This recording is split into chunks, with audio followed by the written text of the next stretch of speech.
70 থেকে 80% মাঙ্গা যেগুলো আমরা পড়ি সেগুলোর অথর মানে লেখক আর আর্টিস্ট সেম মানুষ হয়, মানে যেই স্টোরিটাকে ভাবে সেই সেটাকে ড্রয়িং করে। কিন্তু অনেক পপুলার মাঙ্গা আছে, প্রায় 20 থেকে 10% মাঙ্গা টোটাল মাঙ্গার মধ্যে, যেগুলো আর্টিস্ট একজন আর রাইটার বা অথর আরেকজন। এদের মধ্যে খুব পপুলার একটা এক্সাম্পল হচ্ছে ওয়ান পাঞ্চ ম্যান, যেটার যে অরিজিনাল আর্টিস্ট বা আর্টিস্ট না, অরিজিনাল যে রাইটার অথবা অথর যে আছে, সে তার স্টোরি ওয়েবটুনের মধ্যে লেখে বা আঁকায়, খুবই নর্মাল আঁকানো থাকে।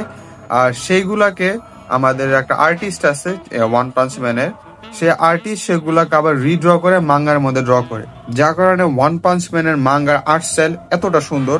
আর সচরাচর যেগুলা আলাদা আলাদা অথর আর আর্টিস্ট থাকে সেগুলোর ড্রয়িং একটু ভালো হয়, কারণ একটা প্রেশার মানুষের উপর থেকে কমে যায়। বাট স্টিল একটা ইমপ্রেসিভ বিষয় হইতেছে যে যেই সব মাঙ্গাগুলা ভেগাবন্ডা বার্জার্ক, যেগুলার যে স্টোরি লেখছে সেই ড্রয়িং করছে, আর তার ড্রয়িং এর কোয়ালিটিও সেরকম হাই আর টপ টিয়ার। সো বুঝতে হবে আলাদা করে আর্টিস্ট রাখাও একটা ভালো একটা জিনিস। কোয়ালিটি মানে আর্ট স্টাইল অবভিয়াসলি ম্যাটার করে, কারণ সেটা হইতেছে আমাদের এই জায়গাকার মাধ্যম। বাট একটা ইমপ্রেসিভ জিনিস হইতেছে আমি একটা ভালো স্টোরিও লিখতে পারি আর আমি একটা ভালো ড্রয়িংও করতে পারি। আমার মনে হয় এটা একটা ফ্লেক্সের বিষয়।